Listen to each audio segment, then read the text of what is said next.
I've been playing the piano for 15 years, and honestly, it is such a fulfilling and rewarding journey. And you clicked on this video because you've just started learning the piano. And I want to give you some really valuable pieces of advice that if you follow these, honestly, it's going to set you up for such a long and rewarding journey with the piano. The first piece of advice is to understand the full power and potential of the piano. So I started learning the piano at about age 12. And it wasn't until I was about 18 or 19 that I discovered the true potential of the piano, right? What do I mean by this? What is the full potential and the power of the piano? Well, the piano is actually just the kind of big wooden contraption that's in the lounge or wherever it is in your house, right? That's the piano. Now, the part of the piano that you actually interact with and play is the keyboard. And so what you're really doing is unlocking the keyboard. Now, the reason why I wanted to share this with you is because the keyboard itself is a part of so many other different types of instruments. It's a part of the organ, it's a part of the clavinet, it's a part of the synthesizer, right? So there are all of these different types of keyboards. So what I'm saying here is that when you learn to play the piano, you're actually gaining a technical facility over the keyboard. You're unlocking the keyboard itself, which means that you can also start to play those other kinds of instruments. You can start to play synthesizers, you can start to play organs and electric pianos and this, that, and the other. It's really important that you understand this so that you can see the full scope of what the keyboard is and what you're actually learning. Because when you understand the potential of something, it will motivate and inspire you to really go all in and actually dedicate yourself to practicing this instrument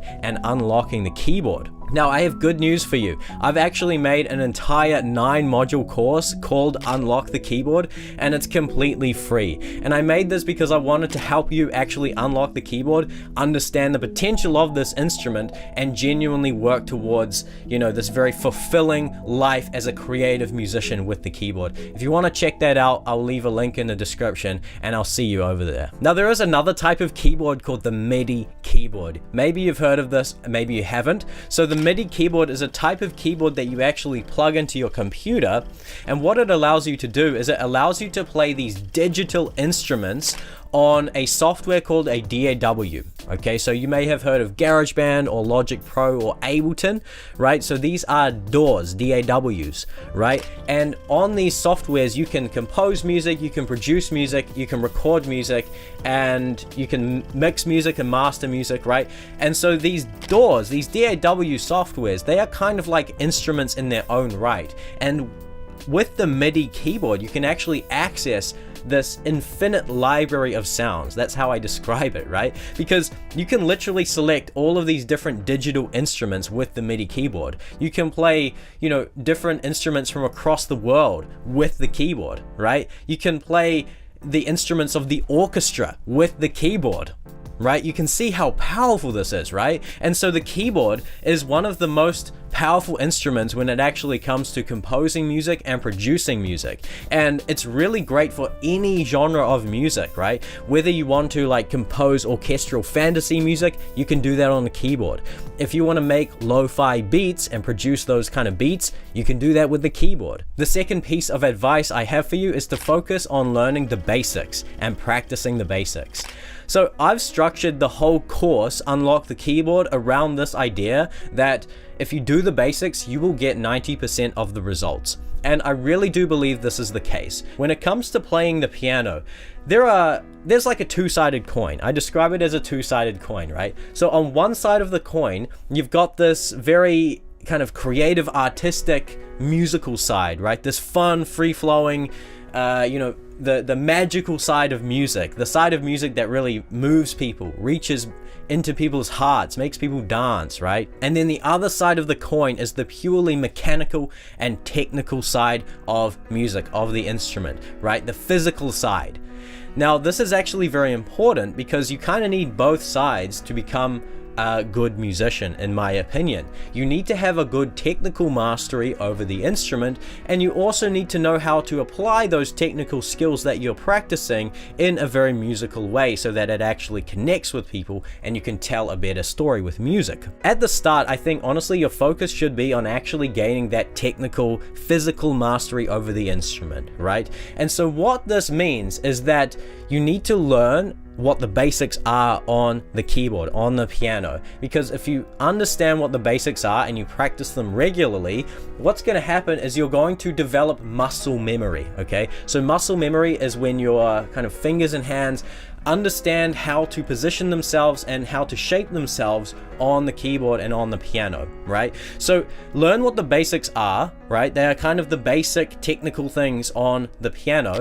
If you learn what they are and practice them, your hands and fingers are going to know what they are, right? If that makes sense. They're just going to act on their own accord if you do enough repetitions and practice these basics enough. Now, I cover this all in the full course, so you can check out the course, and there are exercises in there to actually get you practicing these basics. I'll just tell you up front now that the main basics you need to learn and focus on are finger dexterity, so practicing finger exercises. Honestly, this is like the number one basic, because every note that you play on the piano is with the fingers. So if you unlock the fingers and build that finger dexterity, you will be able to express your ideas, okay? Regardless of how simple or how complicated the music you're playing actually is, right? If you have finger dexterity, you can really dig in there and actually express something from the heart, okay? And then you have scales. Scales are absolutely critical, okay? So learn all of your major scales on the keyboard, on the piano. Then you have triads, right? So triads are kind of like the basic chord, right? When it comes to music, we use chords and we use chord progressions, but the more advanced chords that you will eventually want to play are all constructed and understood with the triad, okay? So learn all of the triads, and then you have arpeggios. So arpeggios is a kind of pattern that you can apply to chords on the keyboard to create a sense of movement. Again, I cover this all in the course, so you can check out the course and learn the exercises that you actually need to practice to unlock these basics. The third piece of advice I have for you is to create, to engage in the creative process.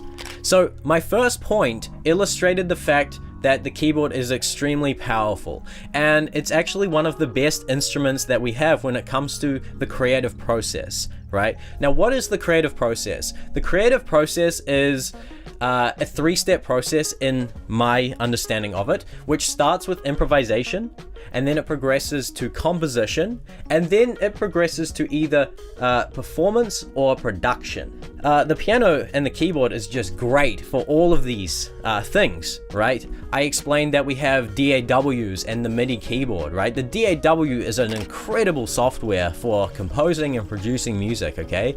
And the piano itself is a fantastic launch pad for just like kind of understanding how chords relate to each other and coming up with chord progressions and kind of composing your own music, right? So that is to say that I really do encourage you to engage in the creative process on the piano and on the keyboard and to compose your own music. There are honestly so many reasons why I encourage everyone to kind of create their own stuff on the piano and on the keyboard. But one of the reasons is that it's a way to actually apply what you learn, right? Because when you practice the piano, you're practicing all of these technical things and all of these musical things, right? The two-sided coin that I explained. You're learning new things, you're acquiring new knowledge and new technical skills. When you have a creative outlet, what's happening is you're able to actually apply those new things that you've been learning and practicing. And so you're going to integrate it at a faster pace, right? It's kind of like inputs and outputs, right? You take in all of these inputs, you learn all of these new things on the piano, and then you apply it to a piece of music that you're writing or composing. And this creates a very effective cycle, and it's going to allow you to actually improve at a much quicker rate. Also, you're going to be more inspired and motivated, because when you start coming up with your own music and when you start really connecting with the music that you're composing and writing on the piano and on the keyboard, it just creates this magical feeling. You really start to develop a relationship with the piano, and that's what I want for you. I want you to have this kind of relationship with the piano, because that's what it is. And it's so good to have this kind of relationship because you can just like sit down at any time and the piano is always going to listen to you. It's always going to be there for you. It's honestly like a kind of like a best friend that's always going to listen to you. And it's going to give you advice. It's going to give you, it's going to tell you, you know, it's all good, bro. Just chill. Like whatever you're going through right now, it's okay. And the music that you're kind of improvising and composing is going to reflect that to you, or it's going to reflect your sadness, or it's going to reflect your excitement, or whatever, right? This is the creative process. You're using your emotions inside to kind of create your own stuff on the piano. And yeah, I don't know, I kind of went on a tangent there. Yeah, the piano can be your best friend. Honestly, it's such a loyal companion. It's always going to be there, and it's never going to betray you. And the fourth and final piece of advice I have for you is to practice consistently. At the end of the day, this is actually the only thing that matters, and I'm fully serious about that, because if you don't practice consistently, you're not going to improve, and it's as simple as that. And although that might sound simple, honestly, I say this to all of my students, and like only about 20% of them practice consistently. And honestly, I explain it in the most simple terms. I say, literally just practice these things, these exercises that I'm showing you right now, and do that for like 20 minutes a day, and you're going to get the results. But guess what they don't do? They don't practice. And it only has to be like 20 minutes a day, which isn't that much.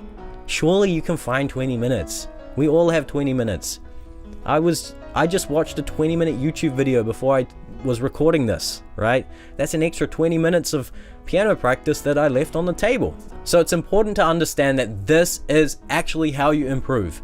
And I know this sounds stupidly obvious, but it's worth just constantly reiterating. You have to practice, okay? Just do the work, even if it's boring, even if you hate it. If you're serious about learning this instrument, you just have to sit there at the piano, at the keyboard, and run the scales, run the finger exercises. Even if it's mind-numbingly boring, just do it. It's only 20 minutes, okay? Trust me. Trust me. I didn't practice back in the day when I started learning the piano, and I wish I did, because music is such an important part of my life now, and if I had practiced back then, my skills would be even better now, okay? Trust me, just practice. Just freaking practice. Okay, that's about everything that I had to share with you in this video. I hope that this was helpful. I hope that you've got a better idea and a better understanding of what you're in for when it comes to learning the piano and practicing the piano and what you need to do. Again, the link to the free online course is below. Don't forget to vibe and subscribe, and I'll see you in the next video. Bye-bye.